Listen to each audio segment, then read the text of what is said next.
Thank you very much for this warm introduction, and thank you for having me. It's really a pleasure not only to be here, but also to be in your country for me for the first time. And I really appreciate all the wonderful and interesting communication that I already enjoyed, and I love to continue with it today. What I'd like to tell you is how we are currently conducting a national rollout of shared decision-making in Germany. And don't be afraid, we are not at the finish line. This is still work in progress. So I'd like to show you how we are working on it and how we are still also struggling and where we are also trying to improve to reach our aim of a national implementation of shared decision-making. And I hope that where we are struggling and also where we have overcome some of our barriers. I know we have talked about barriers quite often this morning. How we have overcome these barriers may hopefully be helpful for your efforts to implement shared decision-making in Korea. And as we have already heard, this is a long way, but every long way starts with the first step, as I've been told. So let's get moving.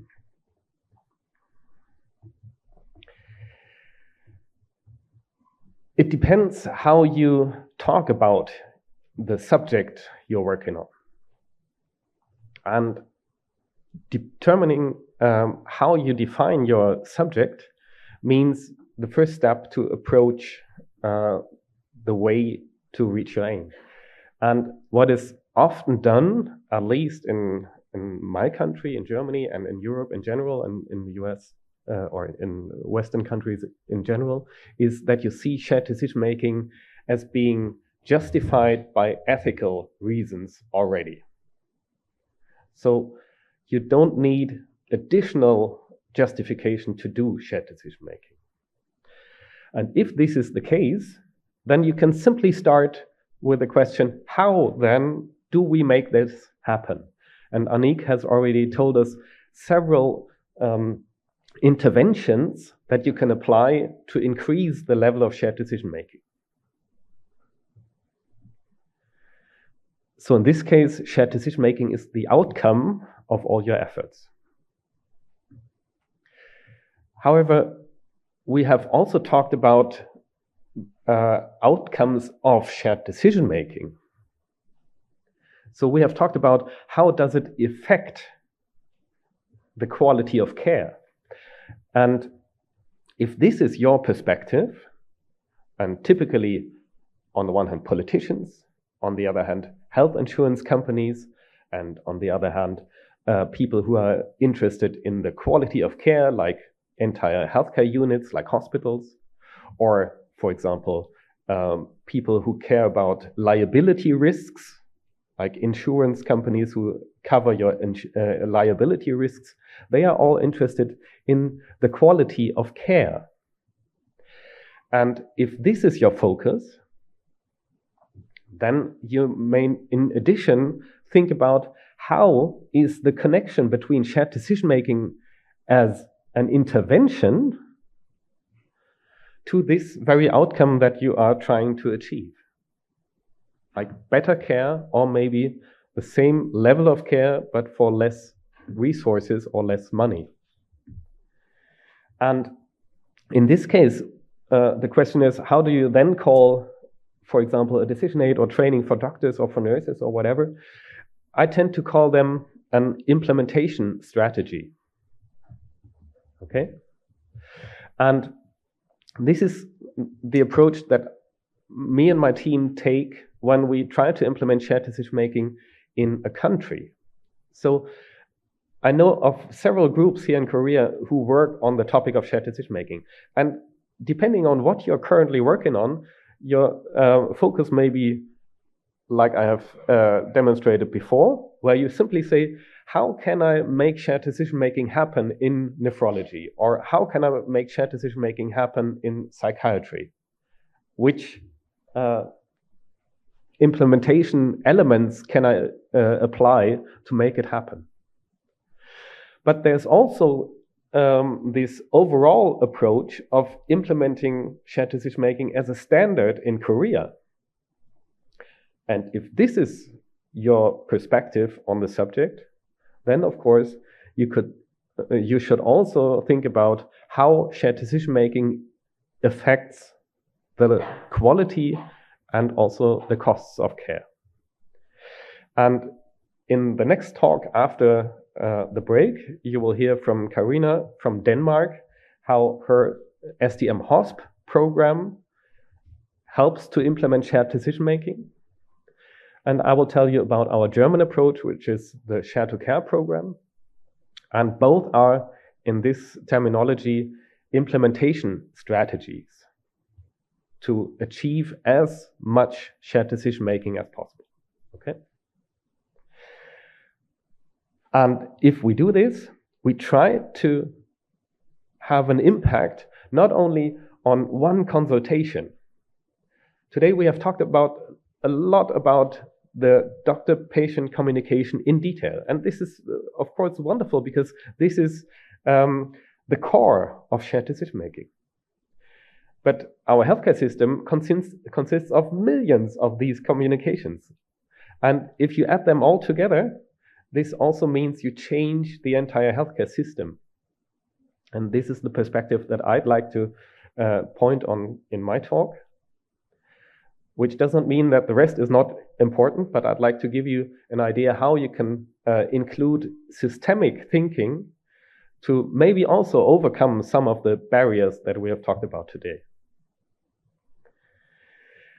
I already said systemic thinking.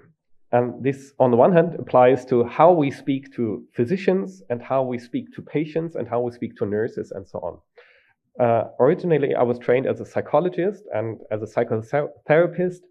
I'm working in relation to the work of Steve DeShazer, who's a solution-focused therapist.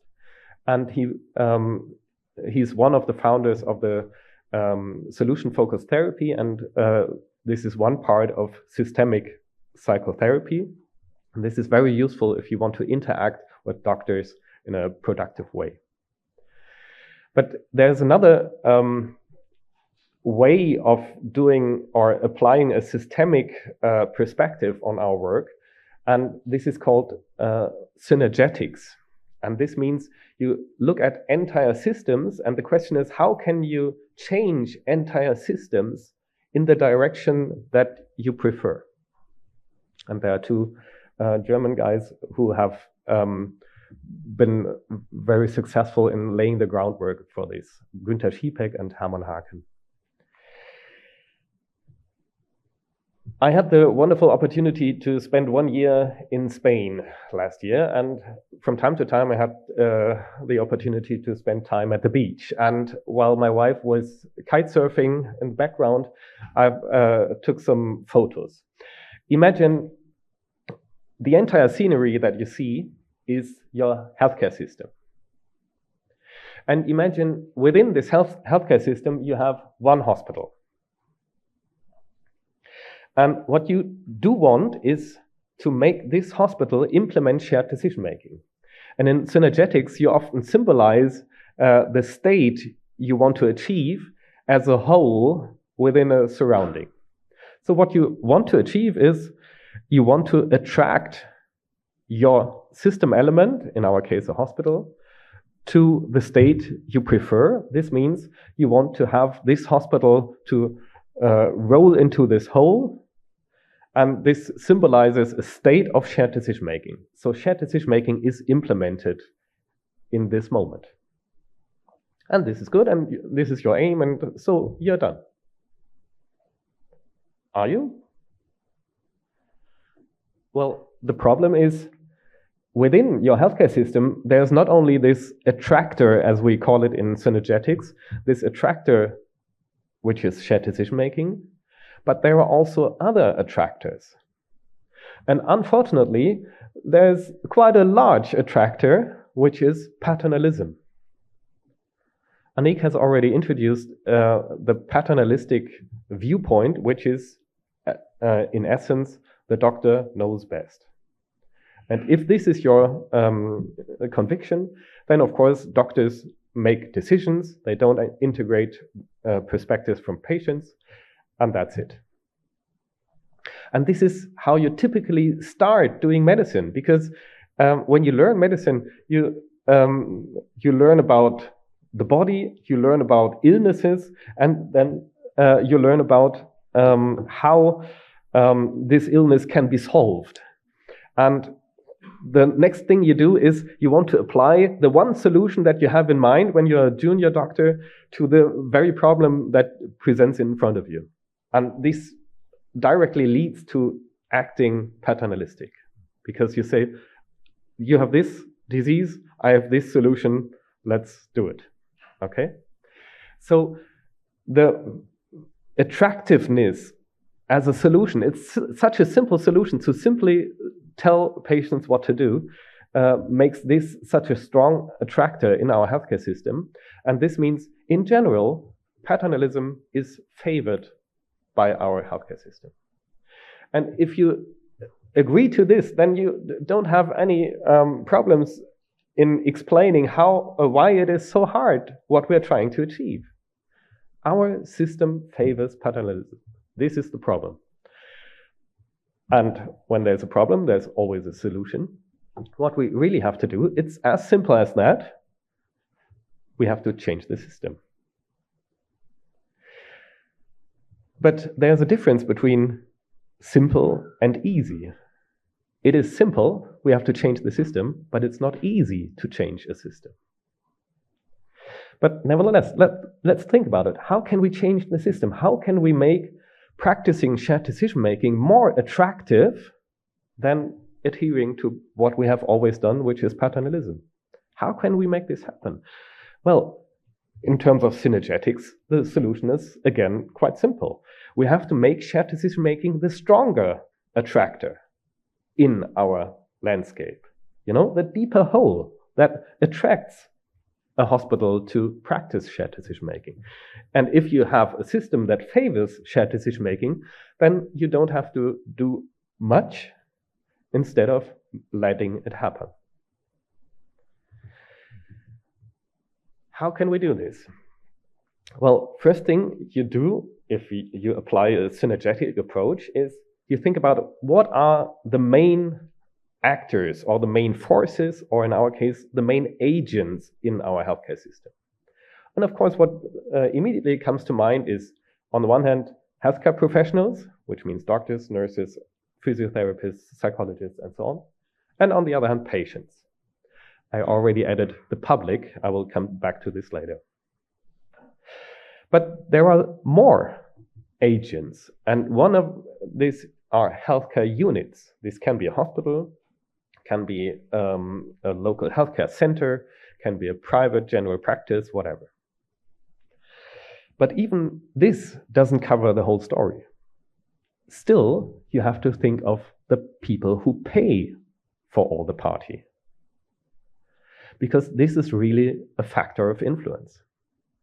And then you have the people who decide about the rules in your system. And if you want to change a system, you have to think of all of these elements. And if you do, maybe you have an idea how you should change the system in a way that favors shared decision-making as a solution, because everybody agrees that shared decision-making is still a value in itself. And shared decision-making is a good way to improve the quality of care. And shared decision-making is a good way to reduce the costs of care. If you have convinced all agents that shared decision-making is the solution, then the rest, again, is simple, although not always easy. However, we try to go this way, and I'll tell you how far we have come. This is our university hospital in our small town in Kiel, only 250,000 inhabitants, which is a tiny, tiny, tiny proportion of Seoul. However, together with the second half or the second campus of our hospital, it's the second largest hospital in Germany. So altogether, still a huge one. And if you want to implement shared decision-making there, you need a good plan. And I already announced that we have developed an implementation strategy, an overall implementation program that is called the Share to Care program. And it consists of 4 elements: training of every physician, evidence-based patient decision aids for every department. We already heard about decision aids today. Integration of every nurse, and activation of every patient.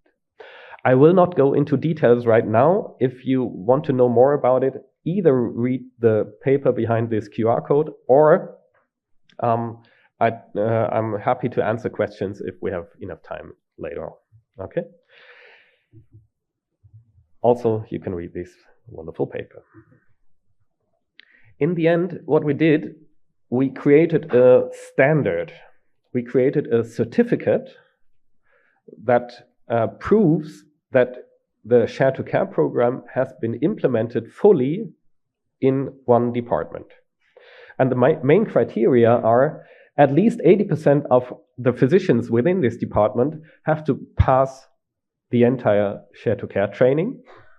At least 80% of the nurses have to pass their training part. All decision aids that are available need to be implemented and directly accessible to patients. And all patients need to be systematically addressed by our patient activation campaign.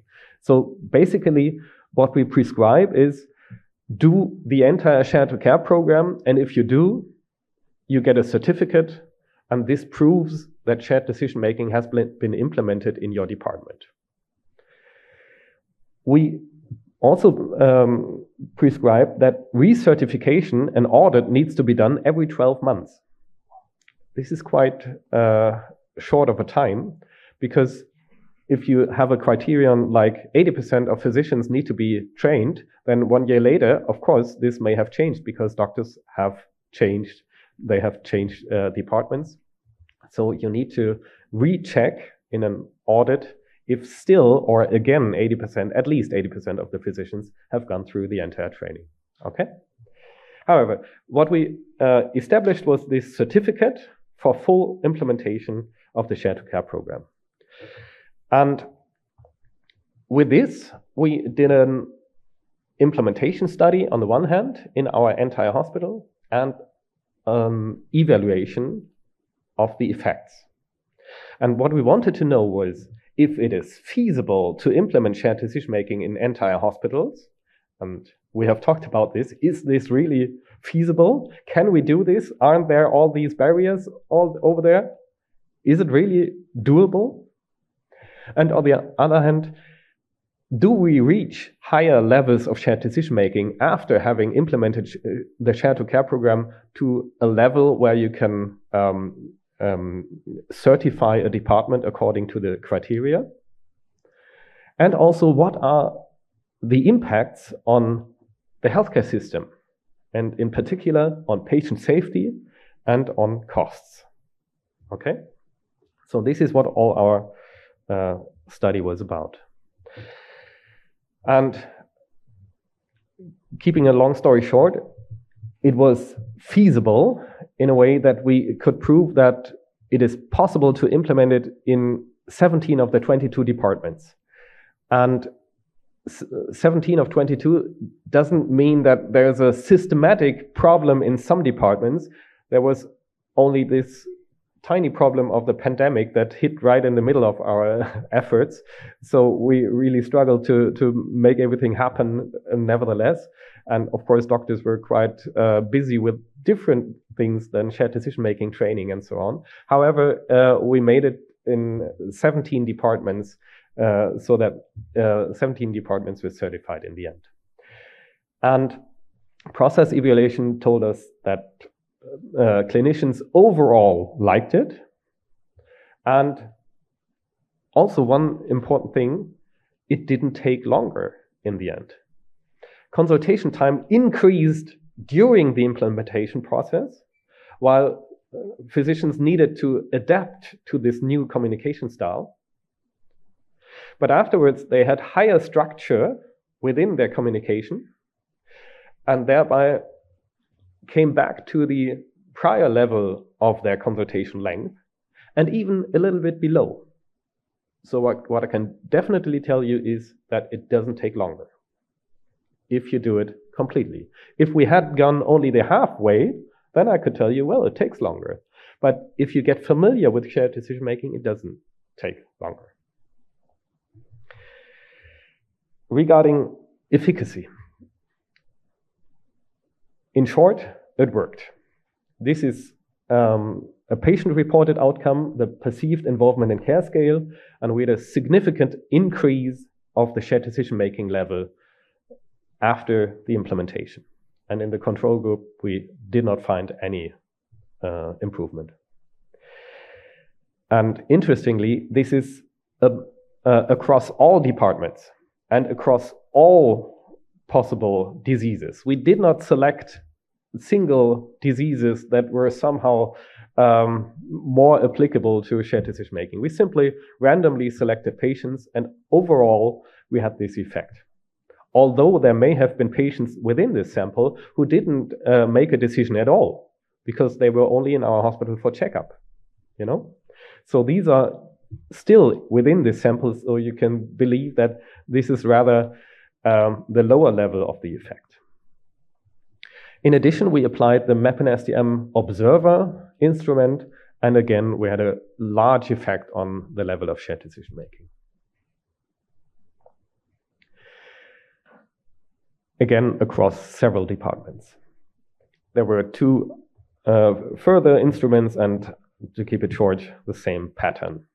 Another shared decision making measure, and a measure that is can be interpreted as self-reported health literacy.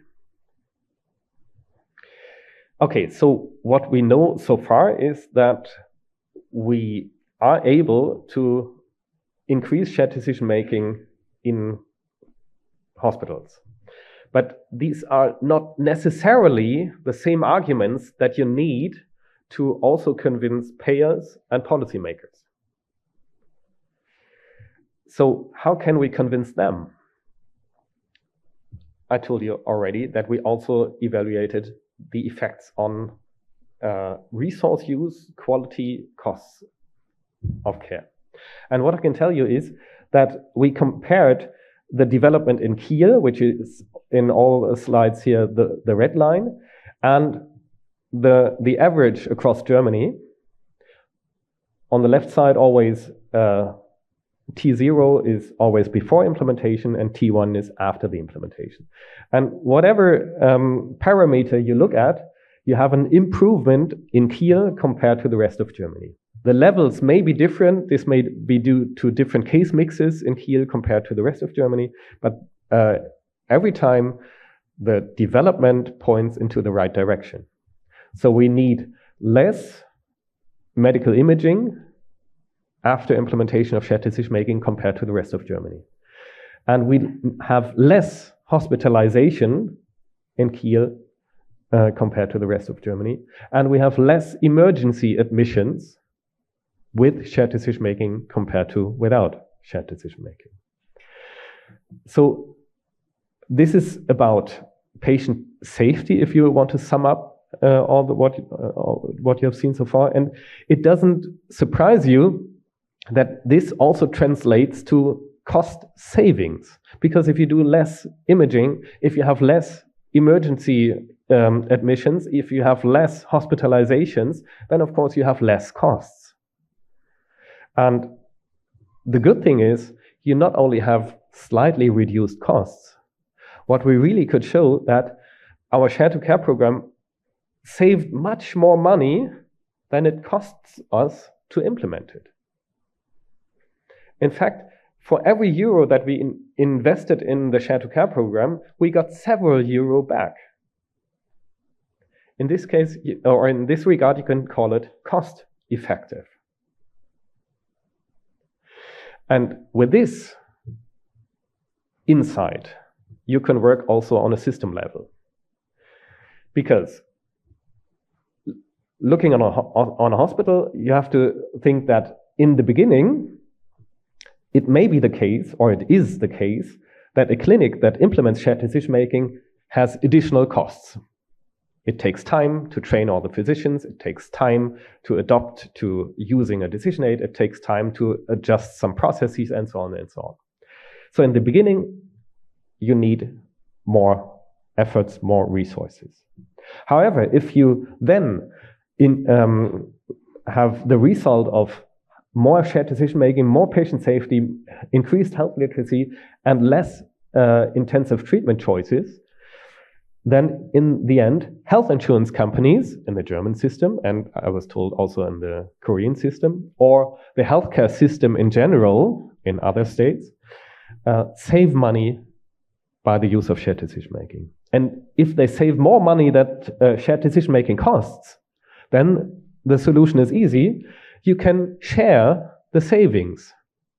And what we made is we made an agreement with the health insurance companies to simply share the savings. So the health insurance companies gave our hospital money back, refinanced by the savings that they received, so that our clinics could maintain with the implementation, and everything can go on and on and on without any extra money. Okay? And this is, in my opinion, the key to implement and to maintain shared decision-making. And I can tell you that now we are 3 years after the ending of the initial funding, which means 7 years after we have begun our implementation in Kiel. And still we have all 17 departments being successfully recertified annually. And we have an 18th department newly finished and certified. Currently we are working on the 19th and the 20th. And the STM levels still are significantly increased 6 months later, 18 months later, and currently we re-evaluate the current level. Okay, so it is still maintained. And this led to political results already. Of course, you cannot read it, but the essence is on top of the slide. The German Federal Joint Committee recommends that the Share to Care program shall be part of national standard care in Germany. And also another commission recommended that the Share to Care certificate that I explained to you shall serve as a quality indicator, and this should trigger additional reimbursement not only in Kiel but nationwide. We are not there yet, but this is the perspective that we reached or that we produced, so that obviously we have also convinced payers and policymakers, not completely yet, but we are on our way. And this already today leads to additional dynamics, which is today, of course, we have our hospital in Kiel completely with hospital-wide implementation of shared decision-making. Our partner campus in Lübeck is ready to go. We have different university hospitals in the rest of Germany who have started implementation of the Share to Care program in 2024. Maybe you know some of these cities. Munich may be known to you. Hamburg is starting in 2024, and several other hospitals as well. And what is also wonderful, that we have 2 additional hospitals where we do implementation together with our Danish partners, and you will hear more about the Danish efforts that are also very impressive. And we do it together. So we, Denmark and Germany are very close together. They share one border, and we only live 200 kilometers apart. So the European Union supports cross-border implementation of shared decision-making. And what we are doing there is we try to create a best of 2 countries implementation efforts, so that we are on our way to a European standard of shared decision-making implementation in hospitals. This is still a long way to go, but however, this is our aim.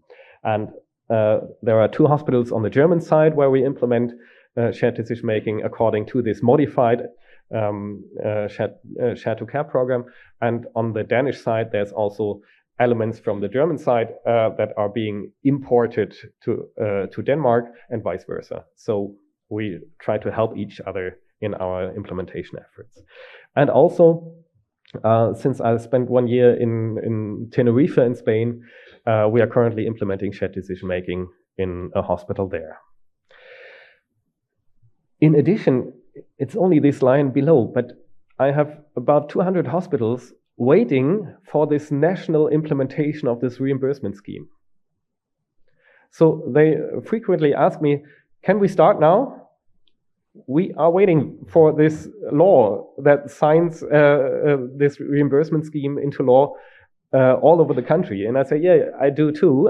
Wait a little bit, and but we're ready to go. So in the end, what we've created is a situation where we are close to the aim of having a system that really favors shared decision making. And if you do this, you can wait for all the rest to happen. Of course, it's still a lot of work. And I have a large team, fortunately, but still it's a lot of work. And I need many more people to do this nationally. But however, it's possible. It can be done. And I'm sure that the rules in your healthcare system are not the same as in Germany. But I'm sure that in principle, the main driving forces are comparable.